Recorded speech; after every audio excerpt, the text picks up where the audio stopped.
It's that time of the week when Stephanie Dobson joins us. Stephanie is a lawyer, mediator, and online educator with Hankton Divorce Law and Mediation offices in Lloydminster and Edmonton. And it's time for another episode of Healthy, Thriving Family After Divorce. Stephanie, thank you so much for joining me. Thanks again for having me, Stacey. The topic this week is something that is interesting and must be very delicate in a lot of situations, and that is how to introduce your kids to a new partner when you as a couple are going through separation and divorce. So let's start out by talking about when is the right time to do that. And I'm guessing it's probably different depending on each situation. Yeah, exactly. So it's not necessarily about the exact number of weeks or months or the particular timing. It should be guided by certain things. And it's, as you say, it's different in each situation. So the first thing is emotional readiness. And the second thing is the status of the relationship. So on the emotional readiness front, it's really important that you and your children are both, or all of you, are emotionally ready for such an introduction. Definitely having dealt with the first phases of the divorce and really being in a stable place are really important. So on the status of the relationship, it's really important to wait until that new relationship is in a serious and stable place. It may go without saying before introducing to a new partner.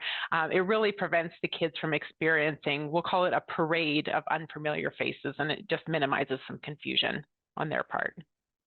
Now, if that first meeting does go well, Stephanie, how do you then progress from there? So it's really important to talk with the children about the new partner before you introduce. So we'll talk about sort of how we make sure that that first meeting does go well. So explaining who they are, maybe even how you met and why that person is important to you, and encourage the questions from the kids and really be open to their feelings.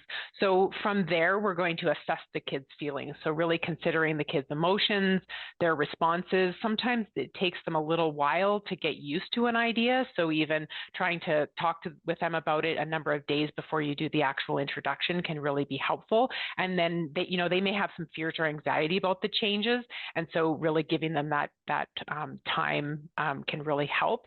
And then we want to really start with casual introductions. So reducing the pressure of that introduction. So really some fun, low pressure activities in a public spot can really help. And then afterwards, after that introduction has been made, is really to check in regularly with your kids to see how they're doing with that. And so what are some of the things that can be done to make sure that this is a successful situation, that the scenario is going to keep working and be beneficial to both sides?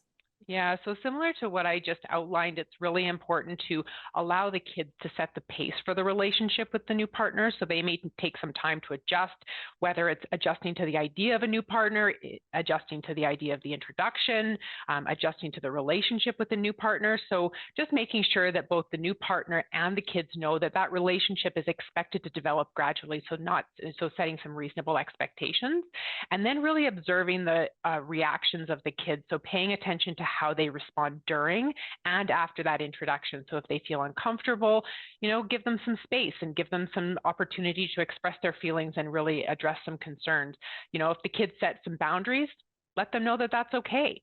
And then on the new partners front, you can teach your new partner about your kids, let them know about their interests and their activities and their school and the sort of the things that the kids are involved in, and really gives the new partner as much positive opportunity as possible to show that the children are cared for and that the new partner really wants to know and be involved in their life.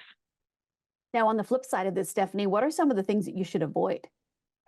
Well, let's just maybe sum it up by saying avoid the opposite of what we just talked about.